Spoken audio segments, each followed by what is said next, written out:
ഞാൻ ഇതെല്ലാം ഷോർട്ടായിട്ട് പോയിക്കൊണ്ടിരിക്കുക. ഇവിടെ പ്രധാനപ്പെട്ട ഒരു കാര്യം എന്താണെന്ന് വെച്ചാൽ, ഇദ്ദേഹത്തിന് ആദ്യം ഒരു ഭാര്യ ഉണ്ടായിരുന്നു.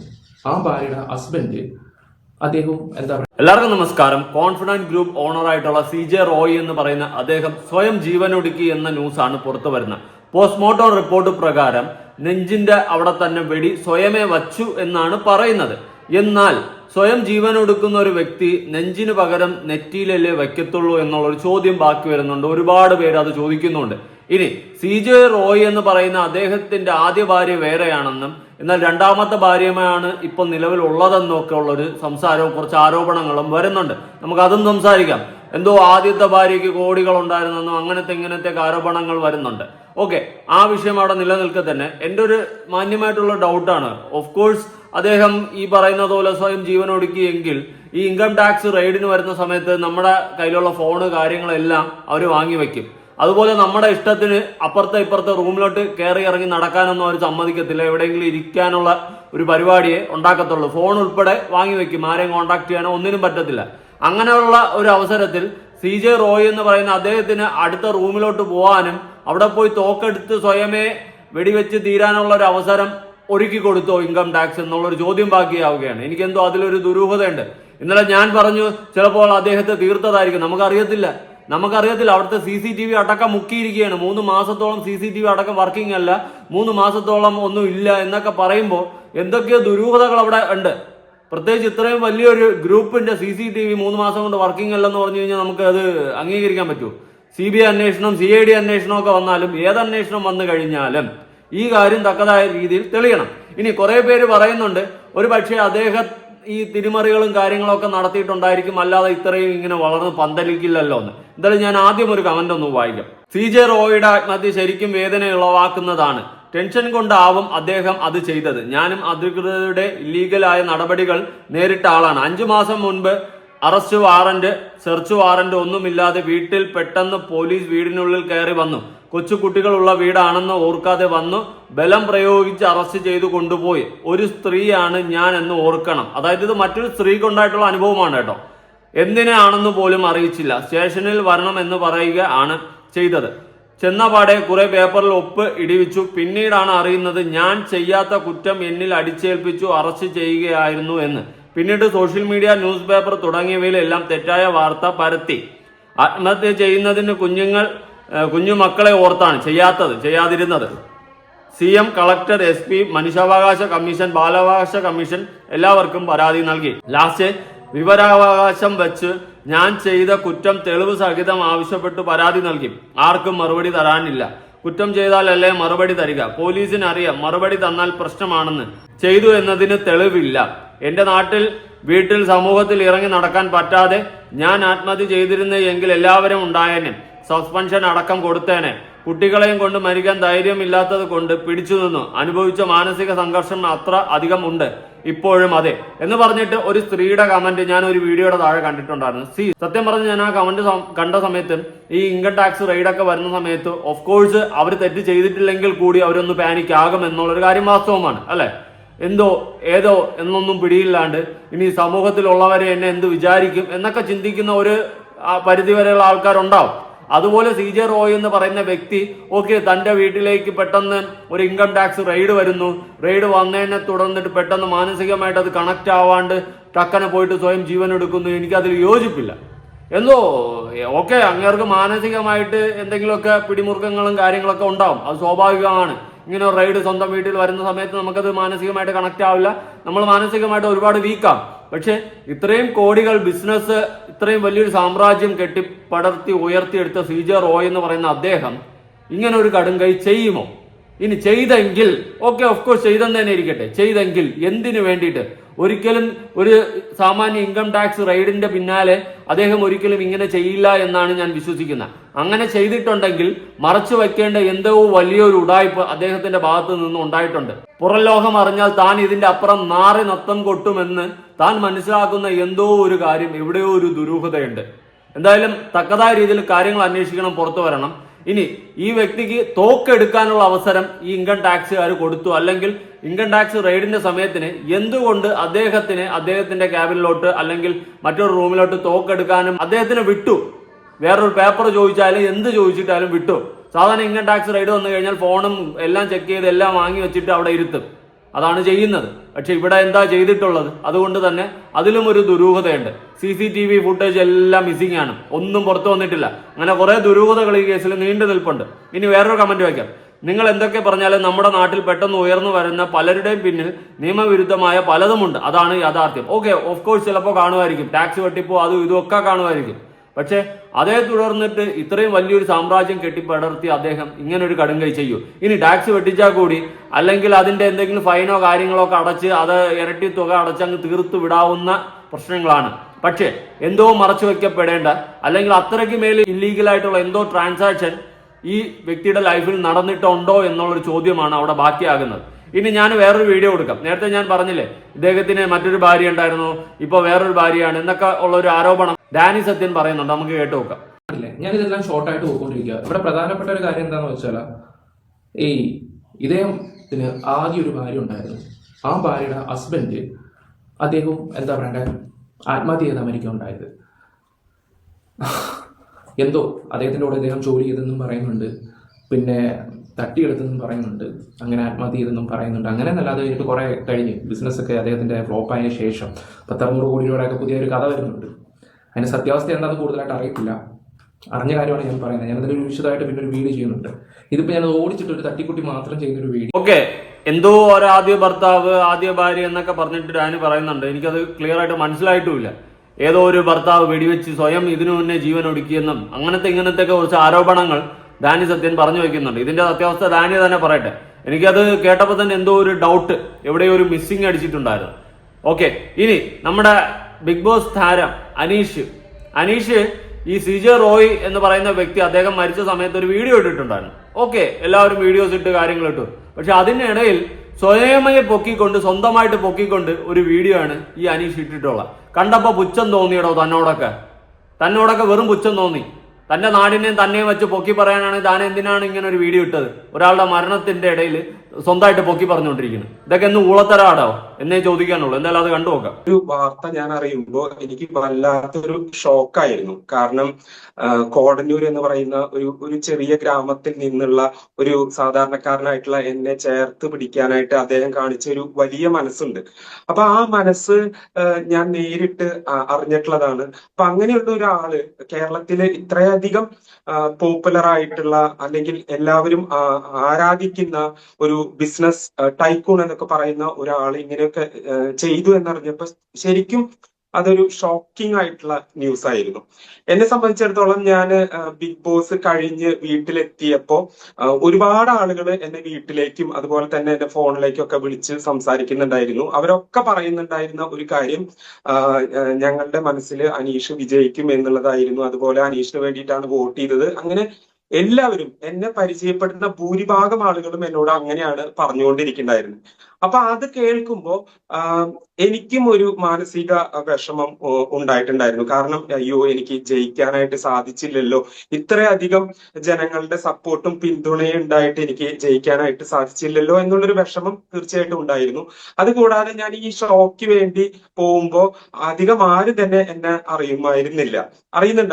അപ്പോ എനിക്ക് ഇത്രയും ദിവസത്തെ ഡ്രസ് ആണെങ്കിലും മറ്റ് ബിഗ് ബോസിലേക്ക് വേണ്ടിയുള്ള പ്രിപ്പറേഷൻ ഒക്കെ ആണെങ്കിലും എനിക്ക് സ്വന്തം ചെലവിലാണ് ചെയ്യേണ്ടി വന്നിട്ടുള്ളത്. അപ്പൊ അതൊരു കുറച്ചൊക്കെ ഒരു ഫിനാൻഷ്യൽ ബർഡൻ എനിക്ക് തീർച്ചയായിട്ടും ഉണ്ടാക്കിയിരുന്നു. അതുപോലെ 2 വർഷക്കാലമായിട്ട് ജോലിയിൽ നിന്ന് ലീവ് എടുത്ത് ഇരിക്കുകയായിരുന്നു. അപ്പൊ ഒരു ഫിനാൻഷ്യൽ സ്റ്റെബിലിറ്റി എനിക്ക് ഒട്ടും ഉണ്ടായിരുന്നില്ല. അപ്പൊ അങ്ങനെയുള്ളൊരു സമയത്ത് ബിഗ് ബോസിൽ നിന്ന് പുറത്തിറങ്ങി കഴിഞ്ഞ് കുറച്ച് നാളുകൾക്കുള്ളിൽ സാർ എന്നെ വിളിച്ച് 10 ലക്ഷം രൂപ അനീഷിന് സന്തോഷത്തോടെ തരികയാണ് എന്ന് പറഞ്ഞപ്പോ കിട്ടുന്ന ഒരു സന്തോഷം എന്ന് പറയുന്നത് തീർച്ചയായിട്ടും വളരെ ഒരാൾ മരണപ്പെട്ടു പോയി, അദ്ദേഹം പൈസ കൊടുത്തതാണ് എനിക്ക് ഏറ്റവും വലിയ സന്തോഷം എന്ന് പറഞ്ഞുകൊണ്ട് സ്വന്തം ജീവിതത്തിന് ഇങ്ങനെ ഞാൻ ബിഗ് ബോസിൽ ജയിക്കണമായിരുന്നെന്ന് നാട്ടുകാർ പറഞ്ഞു. അത് കേട്ടപ്പോൾ എനിക്ക് വിഷമമുണ്ടായി. അയ്യോ, ഞാൻ ജയിച്ചില്ലല്ലോ, എന്നിട്ട് ഞാൻ ഒരുപാട് പൈസ ഇതിനു വേണ്ടി ചെലവാക്കി, അങ്ങനെയെല്ലാം ഇരുന്ന് ഞാൻ മൂഞ്ചി തുപ്പി ഇരിക്കുമ്പോഴാണ് റോയ് സാറ് വന്നിട്ട് എനിക്ക് പൈസ തന്നത്. എന്തോ നടയത് സ്വയമേ പൊക്കെ അടിക്കാൻ. എന്റെ കോടന്നൂര് നമ്മൾ നാട്ടിൽ തന്നെ ഓരോ ഭൂമിയിൽ ഓരോ സ്ഥലങ്ങളിലൊക്കെ തന്നെ ജീവിക്കുന്നത്. ഇതിന്റെ ഇടയിൽ വന്നിട്ട് സ്വന്തമായിട്ട് പൊക്കെ അടിക്കാനാണ് താനൊക്കെ എന്തിനാ വീഡിയോ ഇട്ടത്? കണ്ടപ്പോൾ എനിക്ക് പുച്ഛം തോന്നി. ഇത്രയും ഉളുപ്പില്ലാത്തവനാണോ എന്ന് എനിക്ക് തോന്നിപ്പോയി. ഒരാൾ മരണപ്പെട്ടു പോയി, ഓക്കെ, നിങ്ങൾക്ക് ആദരാഞ്ജലികൾ അർപ്പിച്ചുകൊണ്ട് വീഡിയോ ഇടുന്നതിൽ ഒരു തെറ്റുമില്ല, വീഡിയോ ഇടാം. പക്ഷെ അതിനിടയിൽ വന്നിട്ട് സ്വന്തമായിട്ട് സ്വയമേ പൊക്കി അടിച്ചുകൊണ്ടാണ് വീഡിയോ ഇടുന്നത്. എനിക്ക് കണ്ടപ്പം പറയണമെന്ന് തോന്നുന്നു, എനിക്ക് തോന്നുന്ന ശരിയെന്ന് തോന്നുന്ന കാര്യങ്ങൾ ഞാൻ വിളിച്ചു പറയാം. അതിൻ്റെ ഇടയിൽ ആണെങ്കിൽ ഞാൻ തെറി വിളിച്ചാൽ എനിക്ക് ഒരു പുല്ലുമില്ല, ഒരു കുഴപ്പമില്ല. കാരണം എനിക്കതങ്ങനെ തോന്നി. ഇവനൊക്കെ ഇതൊക്കെ എന്തുവാ സംസാരിക്കുന്നത്? എൻ്റെ നാട്, അവൻ്റെ കോടന്നൂര്, ഓക്കെ, കോടന്നൂര് അനുബന്ധ് അടുത്ത്. ഞാൻ ബിഗ് ബോസിൽ പോയപ്പോൾ ആൾക്കാർ കുറേ പേര് എനിക്ക് എന്നെ പോയിട്ട് വന്നപ്പോൾ വിളിച്ച് ഞാൻ ജയിക്കുമായിരുന്നു എന്ന് വിചാരിച്ചെന്ന്. ഓക്കെ, നല്ല കാര്യം. ഇതൊക്കെയാണ് അവിടെ എന്തോന്നാണ് ഇത്? വിവരം ബോധം പൊക്കണമെന്നില്ല, ബുക്ക് എഴുതണം തേങ്ങ എഴുതണം എന്നൊക്കെ പറയണേ, എന്ത് ഞാൻ ഒന്നും പറയണില്ല. ഇനി മറുനാടലിൽ വന്നിട്ടുള്ള കുറച്ച് കാര്യങ്ങളുണ്ട് ഈ CCTV കേസുമായി ബന്ധപ്പെട്ടും ഒക്കെ ആയിട്ട്. ഇപ്പോഴും ഒരു ദുരൂഹത ഇങ്ങനെ മണക്കുന്നത് എന്താണെന്ന് ചോദിച്ചു കഴിഞ്ഞാൽ, ഈ ഒരു ഇൻകം ടാക്സ് റെയ്ഡിനെ തുടർന്നിട്ട് അദ്ദേഹം സ്വയം ജീവൻ ഒടുക്കുമോ? ഓക്കെ, അങ്ങനെ ജീവൻ ഒടുക്കിയെങ്കിൽ അതല്ല അതിന്റെ reason. Main reason income tax raid ആവണമെന്നില്ല. ഇനി ഈ ഇൻകം ടാക്സ് റെയ്ഡിനെ പോലും ഫേസ് ചെയ്യാൻ മാത്രം ചങ്കൂറ്റമില്ലാത്ത അല്ലെങ്കിൽ ധൈര്യമില്ലാത്ത ഒരു വ്യക്തിയാണ് റോയ് സാർ എന്ന് തോന്നുന്നു? എനിക്ക് തോന്നുന്നില്ല. അങ്ങനെയുള്ള ഒരു വ്യക്തിക്ക് ഇത്രയും വലിയൊരു സാമ്രാജ്യം കെട്ടി പടർത്തി ഉയർത്തിയെടുക്കാൻ പറ്റത്തില്ല. അല്ലെങ്കിൽ തന്നെ ഇത്രയും വലിയ കൊമ്പന്മാരുടെ വീടുകളിൽ ഓഫ് കോഴ്സ് ഇൻകം ടാക്സ് റെയ്ഡുകൾ ഉണ്ടാവും. കാരണം ഇല്ലീഗലായിട്ട് വല്ല പൈസ ഉണ്ടോ അങ്ങനെ ഇങ്ങനെയൊക്കെ എന്ന് പറഞ്ഞ അന്വേഷണങ്ങൾ എപ്പോഴും ഉണ്ടാവും എന്നതാണ് ഞാൻ വിശ്വസിക്കുന്നത്. ഇത്രയും വലിയ ആഡംബര കാറുകൾ, റോൾസ് റോയ്സും അതും ഇതും ചാപ്പും ചാറും ബുഗാഡിയും ലംബോർഗിനി എല്ലാം എടുത്ത് നിർത്തിയിട്ടുണ്ടായിരുന്നു. ഫെറാറി ഏതൊക്കെ ഉണ്ടായിരുന്നു? 10-15 കാറുകൾക്ക് പുറത്ത് ഈ ലക്ഷറി കാറുകൾ ഉണ്ടായിരുന്നു. ഏത് ആഡംബര കാറുകൾ? അങ്ങനെ ഉണ്ടായിരുന്ന ഒരു വ്യക്തി, അത്രയും വലിയൊരു സാമ്രാജ്യം, പിന്നെ ഫ്ലൈറ്റാ എന്തൊക്കെയോ ഉണ്ടായിരുന്നു സ്വന്തമായിട്ട്. വേറെ ലെവൽ ആളാണ്, എത്രയോ കോടികളുടെ ആസ്തിയാണ്. അങ്ങനെയുള്ള ഒരു വ്യക്തി പെട്ടെന്നൊരു ഇൻകം ടാക്സ് റെയ്ഡിനെ തുടർന്നിട്ട് ഇങ്ങനെ ഒരു കടുംകൈ ചെയ്തിട്ടുണ്ടെങ്കിൽ, ഓഫ് കോഴ്സ് ചെയ്തിട്ടുണ്ടെങ്കിൽ, ആ ഇൻകം ടാക്സ് റെയ്ഡ് കാരണം അദ്ദേഹത്തിന് എന്തോ വലിയ നഷ്ടമുണ്ടാകാൻ പോകുന്നു. അല്ലെങ്കിൽ അദ്ദേഹത്തിന്റെ പേരും എല്ലാം ചീഞ്ഞ് നാറുന്ന തരത്തിലുള്ള എന്തോ വലിയൊരു ആപത്ത് അതിന്റെ പിന്നിൽ ഉണ്ടായിരുന്നു എന്ന് തന്നെ മനസ്സിലാക്കേണ്ടി വരും. അല്ലാണ്ട് ആ പോവുക റെയ്ഡും അല്ലെങ്കിൽ കുറച്ച് ടാക്സ് വെട്ടിച്ചു, കുറച്ച് സമ്പാദ്യം ഉണ്ടാക്കി വെച്ചു, അതിന്റെ പേരിൽ കുറെ നഷ്ടപരിഹാരം എന്തെങ്കിലുമൊക്കെ ആണെന്ന് വെച്ച് കഴിഞ്ഞാൽ ഒരിക്കലും ഇങ്ങനെ ചെയ്യുമെന്ന് എനിക്ക് തോന്നുന്നില്ല. ഇതൊന്നും ഫേസ് ചെയ്യാത്തൊരു വ്യക്തിയാണ് റോയ് എന്ന് പറയുന്ന വ്യക്തിയെന്ന് ഞാൻ വിചാരിക്കുന്നില്ല. ഓഫ് കോഴ്സ് അവിടെ എന്തോ ഒരു ദുരൂഹതയുണ്ട്. എന്തായാലും CCTV ഫുട്ടേജ് അടക്കം ഇല്ല, അതും വലിയൊരു ദുരൂഹതയാണ്. ഈ വ്യക്തി എന്തുകൊണ്ട് ഇങ്ങനെ ചെയ്തു എന്നത് ഭയങ്കര ഒരു ചോദ്യചിഹ്നമാണ്. പോസ്റ്റ്മോർട്ടം റിപ്പോർട്ടിൽ നെഞ്ചിന് താഴെ എങ്ങാണ്ട് കണ്ടെടുത്തു എന്നാണ് പറയുന്നത്. ഓഫ് കോഴ്സ് അങ്ങനെ ഉണ്ടായിട്ടുണ്ടെങ്കിൽ ഇങ്ങനെ ഒരു കടുംകൈ ചെയ്യുന്ന സമയത്ത് എൻ്റെ ഒരു ചോദ്യമാണ്, എനിക്കറിയില്ല, എൻ്റെ ഒരു ചോദ്യമാണ്, നമ്മൾ പെട്ടെന്ന് തീരാൻ വേണ്ടിയിട്ട് ഇവിടെയല്ലേ ചെയ്യത്തുള്ളൂ? അതൊരു ചോദ്യചിഹ്നമായിട്ട് നിൽക്കുന്നുണ്ട്. എന്തെങ്കിലും അറിയില്ല, അവിടെ എന്തോ നടക്കാൻ പാടില്ലാത്ത എന്തോ നടന്നിട്ടുണ്ട്, അല്ലെങ്കിൽ മറിച്ച് എന്തോ പുറത്തു വരാൻ പാടില്ലാത്ത പേപ്പറും കാര്യങ്ങളും അവിടെ ഉണ്ടായിരുന്നു. ഇതെന്തോ ആണ് സംഭവിച്ചിട്ടുള്ളത്. എന്തായാലും മറുനാടലിൽ വന്നിട്ടുള്ള ന്യൂസ് ഒന്ന് കാണാം. റോയിയുടെ അപ്രതീക്ഷിതമായ മരണവുമായി ബന്ധപ്പെട്ട അന്വേഷണം കർണാടക CID ആരംഭിച്ചിരിക്കുകയാണ്. CIDക്ക് അതിന് അധികാരമുണ്ട്. എന്തായാലും കേന്ദ്ര സർക്കാർ ഭരിക്കുന്ന അതേ പാർട്ടിയല്ല കർണാടകയിൽ ഭരിക്കുന്നതുകൊണ്ട് ഏതെങ്കിലും തരത്തിൽ അട്ടിമറി ഉണ്ടാവും എന്ന് ആശങ്കപ്പെടേണ്ടതില്ല. കേന്ദ്ര അന്വേഷണ ഏജൻസികൾ BJPയുടെ രാഷ്ട്രീയ ഉപകരണങ്ങളാണെന്ന് പറയുമ്പോൾ കർണാടകയുടെ ഭരണം കോൺഗ്രസ് പാർട്ടിക്കാർ നോക്കണം.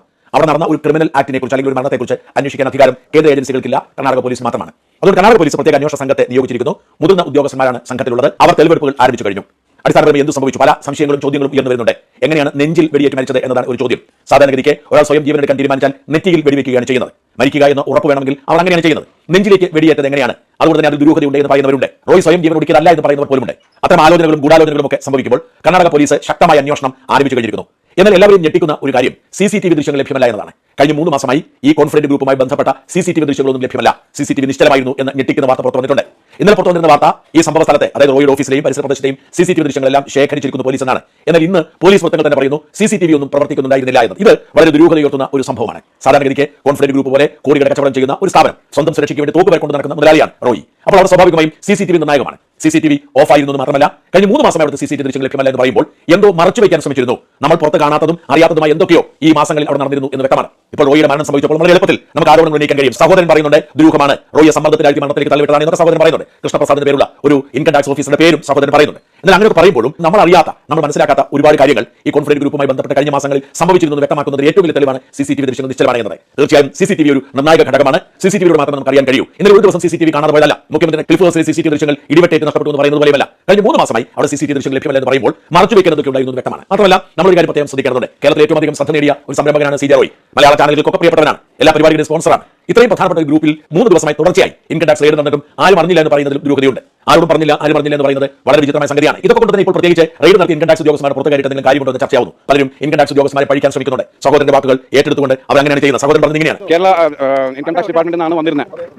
ഇൻ ഓഫീസ് അവർ 3 സൈഡ് ഓഫീസിലുണ്ട്. 28 വന്നാണ്, 28, 29, ഇന്നലെ 30 രാവിലെ എന്നെ വിളിച്ചിട്ട് പറഞ്ഞു, റോയ് വിളിച്ചിട്ടുണ്ടായിരുന്നു. 10:40 രാവിലെ വിളിച്ചിട്ട് പറഞ്ഞു, നീ എപ്പോഴാണ് വരുന്നത്, എനിക്കൊന്ന് കാണണമെന്ന്. ഞാൻ പറഞ്ഞു ഇന്ന് 7 മണിക്ക് കാണാമെന്ന് പറഞ്ഞാണ്. പക്ഷേ ആളുണ്ടായില്ല, ആൾ പോയി. അത് ആയിരിക്കാം, വേറെ ആൾക്ക് വേറെ ഒരു കടോ ബാധ്യതയോ അല്ലെങ്കിൽ ത്രെട്ടോ അങ്ങനത്തെ ഒന്നുമില്ല. അല്ല, അതിപ്പോൾ ഞാൻ ഫാമിലിയെ ഒന്ന് കോൺടാക്ട് ചെയ്തിട്ട് ഞാൻ കണ്ടിട്ടില്ല, ഫാമിലിയെ കണ്ടിട്ടില്ല. സംസാരിച്ചിരുന്നു.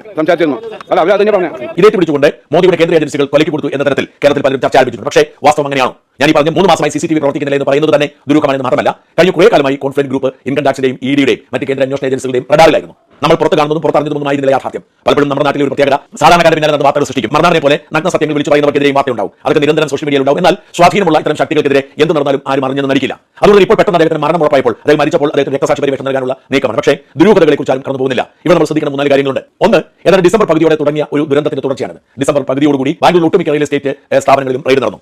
അതിന് കാരണം ഇതിന് പിന്നിൽ വലിയ കള്ളപ്പണ ഇടപാടുകൾ, രാഷ്ട്രീയക്കാരുടെ കള്ളപ്പണം റിയൽ എസ്റ്റേറ്റ് കമ്പനികൾ വഴി വെളുപ്പിക്കുന്ന സംശയം, അല്ലെങ്കിൽ അതിന് തക്കതായ ചില സാഹചര്യം അന്വേഷണ ഏജൻസിക്ക് ഉണ്ടായിട്ടാണ്. അങ്ങനെയാണ് ആദ്യം ഇൻകം ടാക്സ് വരുന്നത്. ഇൻകം ടാക്സ് പരിശോധന നടത്തുന്നു, പല കമ്പനികളും കയറി ഇറങ്ങുന്നു. അക്കൂട്ടത്തിൽ കോൺഫിഡൻസ് ഗ്രൂപ്പിന് കയറി. കോൺഫിഡൻസ് ഗ്രൂപ്പിന്റെ ഉടമയായിരുന്ന CJROI അപ്പോൾ അവിടെ ഉണ്ടായിരുന്നില്ല. പ്രധാനപ്പെട്ട ഫയലുകളൊക്കെ CJROയുടെ കയ്യിലായിരുന്നു. CJROI ഇല്ലാത്തതുകൊണ്ട് അത് എടുത്തുകൊണ്ട് പോകാൻ അവർക്ക് കഴിഞ്ഞില്ല. പല മുറികളും പല ഫയലുകളും അവിടെ തന്നെ അറ്റാച്ച് ചെയ്ത് വെച്ചു. എന്നുവെച്ചാൽ CBI ചാർജ് കഴിയാത്ത സാഹചര്യം ഉണ്ടായി. തുടർന്ന് CJROI കർണാടക ഹൈക്കോടതി സമീപിച്ചു. ഹൈക്കോടതി ആദ്യം സ്റ്റേ കൊടുത്തു. ഇൻകം ടാക്സുകാരോട് നിങ്ങളൊന്നും ചെയ്യരുതെന്ന് പറഞ്ഞു. ആത്മവിശ്വാസത്തിലായിരുന്നു CJROI മുമ്പോട്ട് പോയിരുന്നത്. എന്നാൽ പിന്നീട് വാദപ്രതിവാദങ്ങൾക്ക് ശേഷം ഹൈക്കോടതി ആ സ്റ്റേ നീക്കി കൊടുത്തു. ആ നീക്കി കൊടുത്തതിന് തൊട്ട് പിന്നാലെ ഈ ജനുവരി 26 CJROIക്ക് നോട്ടീസ് കൊടുക്കുകയാണ് ഇൻകം ടാക്സ്. അവർ പറഞ്ഞു, ഞങ്ങൾ നിങ്ങളുടെ ഓഫീസിലേക്ക് എത്തുന്നു, നിങ്ങൾ ചില രേഖകൾ കാണിക്കണം, ഞങ്ങൾ ഇപ്പോൾ സീൽ ചെയ്തിരിക്കുന്ന സാധനങ്ങളൊക്കെ ഞങ്ങൾക്ക് എടുക്കണം. ഇത് തടയിടാൻ CJROI ശ്രമിച്ചെങ്കിലും നടന്നില്ല. ഇവിടെയും ഒരു ദുരൂഹത ശ്രദ്ധിക്കേണ്ടതുണ്ട്. CJROI കർണാടക ഹൈക്കോടതിയിൽ പോയി സ്റ്റേ വാങ്ങിയത് മെറിറ്റിന്റെ അടിസ്ഥാനത്തിലായിരുന്നില്ല, സാങ്കേതികത അടിസ്ഥാനത്തിലായിരുന്നു. മെറിറ്റ് എന്ന് പറയുന്നത് തന്റെ എല്ലാം ശരിയാണ്, തന്റെ കണക്കുകളെല്ലാം കൃത്യമായി താങ്കൾ കൊടുത്തിട്ടുണ്ട്, പിന്നെ തന്നെ ഉപകരിക്കുന്നു എന്നുള്ളതാണ് മെറിറ്റ് എന്ന് പറയുന്നത്. എന്നാൽ റോയി പരാതിയുമായി പോയത് സാങ്കേതിക കാര്യം ചൂണ്ടിക്കാട്ടിയ കേരളത്തിൽ ഇൻകം ടാക്സ് ഓഫീസർമാർക്ക് എന്താണ് ബാംഗ്ലൂരിൽ കാര്യം എന്ന് ചോദിച്ചാണ്. ഷോറിൽ കർണാടകക്കാർ പറഞ്ഞു, കേരളത്തിലുണ്ട് അദ്ദേഹത്തിന്റെ കച്ചവടം. കർണാടകയിൽ മാത്രമല്ല കേരളത്തിലുണ്ട്. കേരളത്തിലെ ചില ഇടപാടുകളെ കുറിച്ചാണ് സംശയം. അതുകൊണ്ടാണ് കേരളത്തിൽ ഇൻകം ടാക്സ് എന്ന് പറഞ്ഞപ്പോൾ ഹൈക്കോടതി അനുമതി കൊടുക്കുകയായിരുന്നു. അങ്ങനെ വരുന്നു, അന്വേഷണ സംഘം എത്തുന്നു, CJROI വരാൻ നിർബന്ധിതരാകുന്നു, മണിക്കൂറുകളോളം ചോദ്യം ചെയ്യുന്നു, കൂടുതൽ രേഖകൾ ചോദിക്കുന്നു. ഈ രേഖകൾ കൊടുക്കാൻ കഴിയാത്ത സാഹചര്യത്തിൽ അദ്ദേഹം ജീവനോട് CJROI എന്ന് പറയുന്ന വ്യക്തി അദ്ദേഹം സ്വയം ജീവൻ ഒടുക്കിയിട്ടുണ്ടെങ്കിൽ ക്രമക്കേടുകൾ 100ക്ക് 110% ഇവരുടെ ഈ ഒരു ഇതിൽ നടന്നിട്ടുണ്ട് എന്നുള്ളത് ഉറപ്പാണ്. അതിന്റെ റീസൺ ആണല്ലോ അദ്ദേഹം ജീവൻ ഒടുക്കുന്നത്. നിങ്ങളൊന്ന് ആലോചിച്ച് നോക്ക്. എന്തായാലും ഈ ഇൻകം ടാക്സുകാർ എന്തെങ്കിലും തൂക്കാൻ പാടില്ലാത്ത കൂടുതൽ പേപ്പറുകളും കൂടുതൽ മണി ട്രാൻസാക്ഷനും ഇല്ലീഗലായിട്ടുള്ള എന്തെങ്കിലുമൊക്കെ തൂക്കി അതേ തുടർന്നിട്ട് ഞാൻ ഇനിയിപ്പോൾ നാറും, സമൂഹ മാധ്യമങ്ങളിൽ ഇതെല്ലാം ന്യൂസാവും, എന്നെ എല്ലാവരും വലിച്ചു കീറും എന്നൊക്കെ സ്വയമേ ചിന്തിച്ചിട്ടാവണം ഒരുപക്ഷെ അദ്ദേഹം ഇങ്ങനെ ഒരു കടുങ്കൈ ചെയ്തത്. അല്ലാതെ ഒരിക്കലും എല്ലാം കറക്റ്റായിട്ട് എല്ലാം പെർഫെക്റ്റ് ആയിട്ടിരിക്കുന്ന ഒരു വ്യക്തി മനം നൊന്തൊരിക്കലും ഇങ്ങനെ ഒരു കടുങ്കൈ കടുങ്കൈ ചെയ്തെങ്കിൽ. ഇനി വേറൊരു ദുരൂഹതയാണ് ഞാൻ നേരത്തെ ആദ്യം പറഞ്ഞത്, നെഞ്ചത്ത് വെക്കാണ്ട് നെറ്റിയിലല്ലേ വയ്ക്കണം, അത് വെച്ചിട്ടില്ല. അവിടെ ഒരു ദുരൂഹതയും മണക്കുന്നുണ്ട്. അല്ലാണ്ട് ഇത്രയും വലിയൊരു ബിസിനസ് മാൻ, ഇത്രയും വലിയ സക്സസ്ഫുൾ ആയിട്ട് നിൽക്കുന്ന ഒരു ബിസിനസ് മാൻ ഒരിക്കലും ഇങ്ങനെ ചെയ്യത്തില്ല. അല്ലെങ്കിൽ അത്രയും നഷ്ടവും അത്രയും കുത്തുവാളെടുക്കുന്ന ഒരു അവസ്ഥയിലോട്ട് പോയാൽ വീണ്ടും ഇത് സക്സസ്ഫുൾ ആയിട്ട് നിൽക്കുന്ന ഒരു സമയത്ത് ഇങ്ങനെ ഒരു കടുങ്കൈ ചെയ്യത്തില്ല. അല്ലെങ്കിൽ പുറത്തു പറയാൻ പറ്റാത്ത അത്രയും വലിയൊരു ക്രമക്കേട് അവിടെ നടക്കാൻ പാടില്ലാത്ത നടന്നിട്ടുണ്ട് എന്നുള്ളത് 100% ഉറപ്പാണ്. മറ്റൊരു ചർച്ച നമുക്കൊന്ന് കാണാം. അദ്ദേഹത്തിന്റെ വേർപാടിൽ നമുക്കുള്ള ദുഃഖമൊക്കെ രേഖപ്പെടുത്തി. നമ്മൾ ചില കാര്യങ്ങൾ പറഞ്ഞു, ചിലത് പറഞ്ഞില്ല. പറയാതിരുന്ന കാര്യങ്ങൾ നമുക്കിന്ന് പറയണം. കാരണം 2 കാരണങ്ങളുണ്ട്. ഒന്ന്, ഇന്നലെ അദ്ദേഹത്തിന്റെ മരണത്തിനിടയാക്കിയ വെടിയൊച്ചയുടെ മൂളൽ മാറും മുമ്പ് തന്നെ ദുരൂഹത എന്നുള്ള ആസ്പെക്ട് പറയുന്നതിനകത്ത് അനൗചിത്യം ഉണ്ടായിരുന്നു. രണ്ടാമത്, അദ്ദേഹത്തിന്റെ മരണം കേന്ദ്ര സർക്കാർ വരുത്തി വെച്ച മരണമാണ് എന്ന് അദ്ദേഹത്തിന്റെ സഹോദരനും ലീഗൽ അഡ്വൈസറും ഉൾപ്പെടെ പറയുന്നു. വൈറ്റ് ഗോൾഡ് എന്ന് പറയുന്ന കമ്പനിയുടെ ഉടമസ്ഥനാണ് അദ്ദേഹത്തിന്റെ സഹോദരനായ CJ ബാബു. പിന്നെ അദ്ദേഹത്തിന്റെ ലീഗൽ അഡ്വൈസർ പ്രകാശ് പറയുന്നു കേന്ദ്ര സർക്കാരിന്റെ സമ്മർദ്ദം കൊണ്ടാണ് റോയ് ആത്മഹത്യ ചെയ്തതെന്നൊക്കെ പറയുന്നു. അപ്പോൾ അതൊരു പൊളിറ്റിക്കൽ നാരേറ്റീവ് ബിൽഡിങ്ങിന്റെ ഭാഗമായി ആളുകൾ ഉപയോഗിക്കാൻ തുടങ്ങിയിരിക്കുന്ന സാഹചര്യത്തിൽ ചില കാര്യങ്ങൾ പറയാതെ മുന്നോട്ട് പോകാൻ കഴിയില്ല. നോക്കൂ, റോയ്ക്കെതിരെയുള്ള അന്വേഷണം കേന്ദ്ര ഏജൻസികളുടെ ഇൻകം ടാക്സ്, ED ഉൾപ്പെടെയുള്ള ഏജൻസികളുടെ അന്വേഷണം ഇന്നോ ഇന്നലെയോ തുടങ്ങിയതല്ല, കാലങ്ങളായി നടന്നു വരികയാണ്. അരുൺ രാഘവ് എന്ന് പറയുന്ന ഒരു മാധ്യമപ്രവർത്തകനാണ്, ദുബായ് ബേസ്ഡ് മാധ്യമപ്രവർത്തകനാണ്. അദ്ദേഹത്തിൻ്റെ ഒരു പോസ്റ്റ് ഇന്നലെ വന്നിട്ടുണ്ട്. അതായത്, താൻ യാത്ര ചെയ്യുന്ന വിമാനം അപകടത്തിൽപ്പെടുകയാണെന്ന് അറിഞ്ഞാലും ഞാൻ ആനന്ദ നൃത്തം ചെയ്യും, കാരണം ഇനി എൻ്റെ ബാസ്ക്കറ്റിൽ ഒന്നും ബാക്കിയില്ല, ഞാൻ എല്ലാം നേടിക്കഴിഞ്ഞു, ജീവിതത്തിൽ കിട്ടാവുന്നതെല്ലാം നേടിക്കഴിഞ്ഞു, അതുകൊണ്ട് മരണം ഒരിക്കലും പ്രശ്നമേ അല്ല എന്നൊക്കെ പറഞ്ഞ് അരുൺ രാഘവുമായി 1.5 മണിക്കൂർ നീളുന്ന ഒരു പോഡ്കാസ്റ്റ് റോയ് ചെയ്തിരുന്നു. ആ പോഡ്കാസ്റ്റ് എപ്പോൾ അപ്ലോഡ് ചെയ്യുമെന്ന് അരുൺ രാഘവിനോട് നിരന്തരം റോയ് ചോദിച്ചിരുന്നു. അവസാനം അപ്ലോഡ് 1.5 മണിക്കൂറുള്ള പോഡ്കാസ്റ്റാണ്. അപ്ലോഡ് ചെയ്ത് കഴിഞ്ഞ് കുറച്ച് കഴിഞ്ഞപ്പോഴത്തേക്ക് റോയുടെ കോൾ വരുന്നു. എന്നിട്ട് പറയുന്നു, തൽക്കാലം അതൊന്ന് പ്രൈവറ്റ് ആക്കി വെക്കണം, കാരണം എൻ്റെ സ്ഥാപനത്തിൽ ED റെയ്ഡ് വന്നിട്ടുണ്ട് എന്ന് പറയുന്നു. അരുൺ രാഘവ് എഴുതിയിരിക്കുകയാണ്. അതിനുശേഷം കുറച്ച് നാൾ കഴിഞ്ഞിട്ട് വീണ്ടും അത് അപ്ലോഡ് ചെയ്തോളൂ എന്ന് പറയുന്നു. ഇവിടെ ഒരു പ്രധാനപ്പെട്ട കാര്യമുണ്ട്. ഒരാളുടെ സ്ഥാപനത്തിൽ കേന്ദ്ര സാമ്പത്തിക കുറ്റങ്ങൾ അന്വേഷിക്കുന്ന ഒരു ഏജൻസി ED ഏതാനും മാസങ്ങൾക്ക് മുമ്പ് റെയ്ഡ് നടത്തുന്നു. അതിന് തൊട്ട് മുമ്പ് അദ്ദേഹത്തിന്റെ ജീവിത വിജയവുമായി ജീവിതയാത്രയുമായി ബന്ധപ്പെട്ട ഒരു പോഡ്കാസ്റ്റ്, ഒരു വീഡിയോ അപ്ലോഡ് ചെയ്യുന്നു. ED റെയ്ഡ് നടത്തിയതുകൊണ്ട് ആ പോഡ്കാസ്റ്റ് പിൻവലിക്കണം എന്ന് പറയുന്നതിനകത്തൊരു ദുരൂഹതയില്ലേ? കണ്ട. അപ്പോൾ അതിനകത്ത് പറയുന്ന ചില കാര്യങ്ങൾ ഇ ഡിയുടെ ശ്രദ്ധയിൽപ്പെട്ട് ഇ ഡി അത് തപ്പിപ്പോയാലോ എന്നൊരു ആശങ്ക ഉണ്ടായിരുന്നു. അരുൺ രാഘവന്റെ പോസ്റ്റ് അരുൺ രാഘവ് പിൻവലിക്കുമ്പോൾ എനിക്കറിയില്ല. ഏതായാലും നമ്മളത് കണ്ടു. അതിന്റെ സ്ക്രീൻഷോട്ട് ഞാൻ എടുത്തിട്ടില്ല, എടുത്ത് പ്രേക്ഷകരെ കാണിക്കാം. അപ്പോൾ റോയ്ക്കെതിരെയുള്ള അന്വേഷണം കുറച്ച് കാലമായിട്ട് നടക്കുന്നുണ്ട്. ഇൻകം ടാക്സിന്റെ നടപടിക്കെതിരെ കർണാടക ഹൈക്കോടതിയിൽ ഇൻകം ടാക്സ് അപ്പലേറ്റ് അതോറിറ്റിയിൽ റോയിയുടെ അപ്പീലുകളുണ്ട്. അപ്പോൾ നടപടി തുടങ്ങിയിട്ട് കുറച്ച് കാലമായി. മാത്രമല്ല 2 മാസം മുമ്പ് റോയിയുടെ സ്ഥാപനത്തിന്റെ കോൺഫിഡന്റ് ഗ്രൂപ്പിന്റെ ഡയറക്ടറായ ടി എ ജോസഫിനെ ഇൻകം ടാക്സ് ചോദ്യം ചെയ്തിരുന്നു. ചില രേഖകൾ പിടിച്ചെടുത്തു.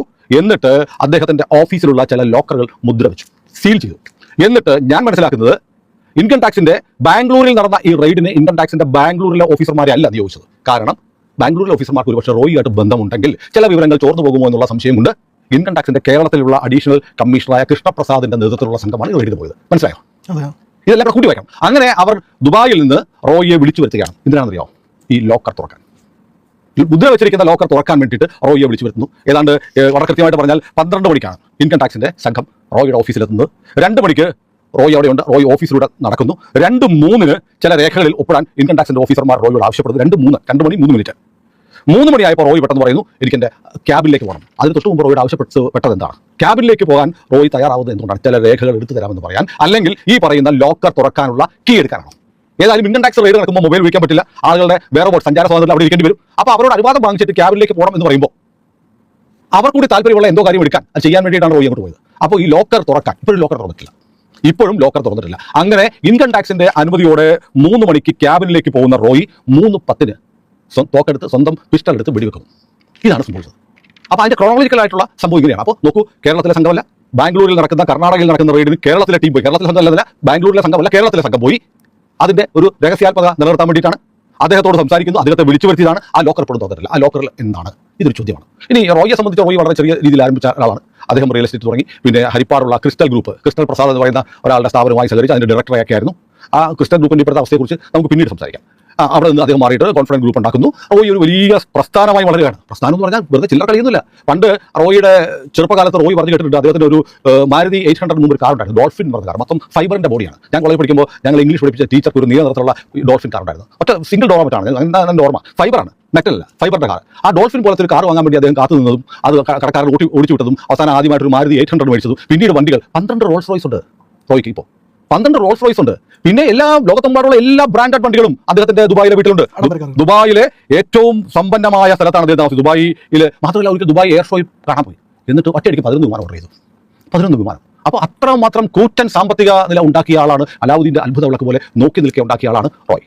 അപ്പോൾ റോയിയെ സംബന്ധിച്ച് ചില കാര്യങ്ങളൊക്കെ കുറെ കാലമായി കേന്ദ്ര ഏജൻസികളുടെ നിരീക്ഷണത്തിലുണ്ട്. ഈ കഴിഞ്ഞ നവംബറിൽ സംഭവം നടന്നു. കഴിഞ്ഞ നവംബറിൽ ദുബായിൽ ഒരു വമ്പൻ പാർട്ടി നടന്നു. ദുബായിലെ വമ്പൻ പാർട്ടിയിൽ റോയി അദ്ദേഹത്തിന്റെ പ്രവർത്തനങ്ങൾ ദുബായിൽ അല്ലെങ്കിൽ ഗൾഫിൽ GCC കൺട്രികളിൽ വലിയ തോതിൽ വ്യാപിപ്പിക്കാൻ തീരുമാനിക്കുന്നതിന്റെ ഭാഗമായി അദ്ദേഹത്തിന്റെ വെൽവിഷേഴ്സും ക്ലയൻസും ഒക്കെ ആയിട്ടുള്ള ആളുകളുടെ വലിയ മീറ്റിംഗ്, വലിയ വമ്പൻ പാർട്ടിയായിരുന്നു. അതിൽ കേരളത്തിലെ സിനിമാ താരങ്ങളൊക്കെ പങ്കെടുത്തു. പക്ഷേ ആ പാർട്ടിയിൽ പങ്കെടുത്ത ആളുകളെ പിന്നീട് കേന്ദ്ര അന്വേഷണ ഏജൻസികൾ ചോദ്യം ചെയ്യാൻ വിളിപ്പിച്ചിട്ടുണ്ട്. ഇത് പലത് വാർത്തയായിട്ടില്ല. കാരണം ഇത് ED ആവട്ടെ, IT ആവട്ടെ, ആളുകളെയൊക്കെ വിളിക്കുന്നത് നമ്മളൊന്നും അറിയണമെന്നില്ല. പത്രസമ്മേളനം നടത്തുന്നത് അവരുടെ റൂട്ടീൻ പ്രൊസീജിയറാണ്. നമ്മുടെ നാട്ടിൽ തന്നെ ഈ ശമ്പളം കിട്ടുന്ന ആളുകൾ കൃത്യമായിട്ട് ഇൻകം ടാക്സിന്റെ കടലാസ് കൊടുത്തില്ലെങ്കിൽ IT നോട്ടീസ് വരുമെന്ന് പറഞ്ഞാൽ ഒരു സ്വാഭാവിക പ്രക്രിയയാണ്. അങ്ങനത്തെ എന്തെങ്കിലും ദുരൂഹത ഉണ്ടെന്നല്ല പറയുന്നത്. ചില കാര്യങ്ങൾ എന്തോ ചില സസ്പീഷ്യസ് ആയിട്ടുള്ള ചില കാര്യങ്ങൾ നടക്കുന്നുണ്ടെന്നൊരു തോന്നൽ ഉണ്ടായത്. കഴിഞ്ഞ സെപ്റ്റംബറിലാണ് പ്രിസ്റ്റോൺ എന്ന് പറയുന്ന ദുബായിലെ ഒരു പുതിയ ആഡംബര സമുച്ചയത്തിന്റെ തറക്കല്ലിടൽ അദ്ദേഹത്തിന്റെ മകൻ രോഹിത് റോയ് നടത്തിയത്. എമിറേറ്റ്സ് ഹിൽസിലാണ് റോയ് താമസിച്ചത്. ഏറ്റവും വലിയ ആഡംബര വില്ലയിൽ ഏറ്റവും മുന്തിയ കാറുകളുടെ ഒരു നിലയാണ് വീടിന്റെ മുറ്റത്തുണ്ട്. അപ്പോൾ അതിന് വിമാനങ്ങൾ ഓർഡർ ചെയ്ത് ഞാൻ പറഞ്ഞില്ല. ആ വിമാനങ്ങളൊന്നും വാങ്ങില്ല. ചില കാരണങ്ങളെ കൊണ്ട് ആ വിമാനത്തിന്റെ കച്ചവടം നടന്നില്ല. പക്ഷേ വിമാനം അദ്ദേഹം ഉണ്ടായിരുന്നു. അപ്പോൾ അത്രയും സമ്പന്നതയിലേക്ക് റോയ് എത്തിയത് വളരെ പെട്ടെന്നാണ്. അപ്പോൾ സ്വാഭാവികമായും ഒരാളുടെ പെട്ടെന്നുള്ള വളർച്ചയെ കുറിച്ച് അന്വേഷണം ഉണ്ടാകുന്നത് സ്വാഭാവികമാണ്. ഇതൊന്ന് ഉറപ്പായിട്ടും ഈ ഒരു മരണത്തിൽ എന്തൊക്കെയോ ദുരൂഹതകൾ ഉണ്ട് എന്നുള്ളൊരു കാര്യം വാസ്തവമാണ്. എന്തായാലും അത്ര അങ്ങോട്ട് വെടിപ്പായിട്ട് പേപ്പറും കാര്യങ്ങളും ഇരുന്നിരുന്നെങ്കിൽ അയ്യോ എന്ന് പറഞ്ഞുകൊണ്ട് ഇങ്ങനെ ഒരു ഘടകം ചെയ്യത്തില്ല. അത് കൺഫേം ആയിട്ടുള്ളൊരു കാര്യമാണ്. എന്തോ ക്രമക്കേടുകൾ ഒരുപക്ഷെ നടന്നിട്ടുണ്ടാവണം. അതിനെ തുടർന്നിട്ട് തന്നെയാവണം ഇങ്ങനെ ഒരു കടുങ്കൈ അദ്ദേഹം ചെയ്തതെന്നാണ് ഞാൻ ഇപ്പോഴും മനസ്സിലാക്കുന്നത്. പക്ഷെ എന്തൊക്കെയായാലും അത്രയ്ക്കങ്ങോട്ട് ഫൈനടച്ച് പോലും നിർത്താൻ പറ്റാത്ത രീതിയിലുള്ള ക്രമക്കേടുകളോ, സോഷ്യൽ മീഡിയയിൽ തൻ്റെ ഇമേജ് മൊത്തം നശിച്ച് നാറാണത്താവുന്ന ക്രമക്കേടുകളോ, എന്തോ നല്ല ദുരൂഹതയുണ്ട്. CCTV വർക്കിംഗ് അല്ല 3 മാസത്തോളം, ഫുട്ടേജ് ഒന്നുമില്ല. അപ്പം അതെല്ലാം ദുരൂഹതയിലോട്ടാണ് ചൂണ്ടിക്കാണിക്കുന്നത്. നല്ല ദുരൂഹതയിലോട്ട് എന്തൊക്കെയോ ഉണ്ട്. നമ്മൾ ആരെയും കാണുന്നത് പോലെ അല്ല, പുറമേ കാണുന്നത് പോലെ അല്ല എന്നുള്ളൊരു കാര്യം നമ്മൾ ചിന്തിക്കുക.